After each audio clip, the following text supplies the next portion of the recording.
Hi, and welcome back to Your Autism Game Plan. I'm Joya Vanderlaan. I'm a family nurse practitioner, a functional medicine specialist, and an autism mom.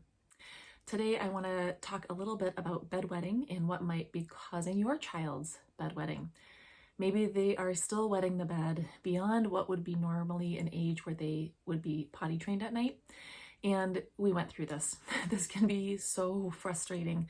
But let me tell you, I learned a lot about causes and how to treat those causes, but also what to do in the meantime. How can you manage this in a clean and easy way so that maybe it's not so frustrating for you? Hopefully my frustration can lessen the amount of frustration you experience if you're going through this as well. Now, there are some generic causes of bedwetting, and of course, you'd want to rule out any medical issues with your doctor or nurse practitioner. But there can be some reasons for bedwetting that are particularly specific to children with autism. For example, yeast overgrowth is one. Now, yeast overgrowth is very common in many autistic children, and it can also be a factor contributing to bedwetting after the age at which you'd expect them to be potty trained.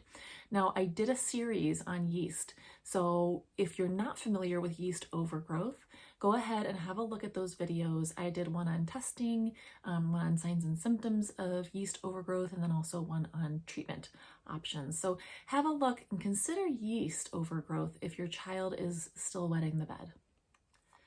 Sometimes the bones in the spine are out of alignment very slightly. This is where a chiropractor can really be helpful.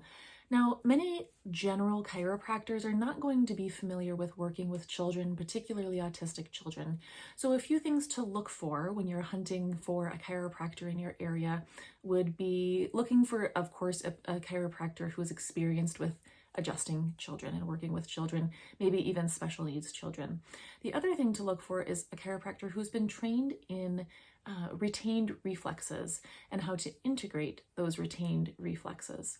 And the third thing is, if you are lucky enough to have a chiropractic neurologist in your area, that was for us hugely beneficial for our daughter.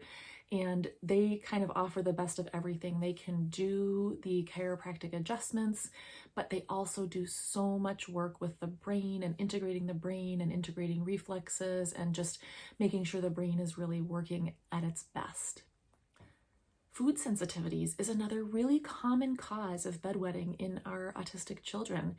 If there is inflammation in the body, which may be caused by food allergies, food sensitivities, then that can cause a higher chance of bedwetting in the child. And so when you get tested for the food sensitivities and eliminate those certain foods for your child, very often the bedwetting will go away.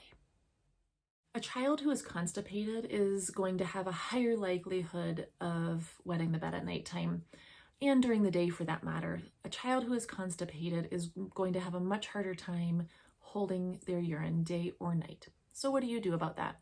Well, constipation can be tricky because there can be a few different causes.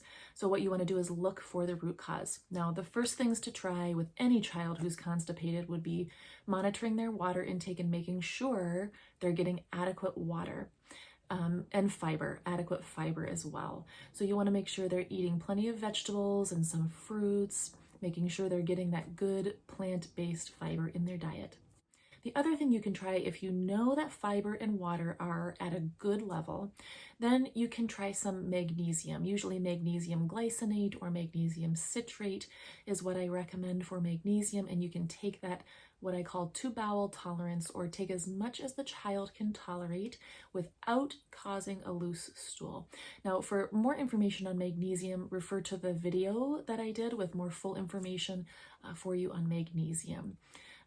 In addition to magnesium, probiotics, certain probiotics are often very helpful in alleviating constipation, so you could consider probiotics as well. Thanks for joining me again today.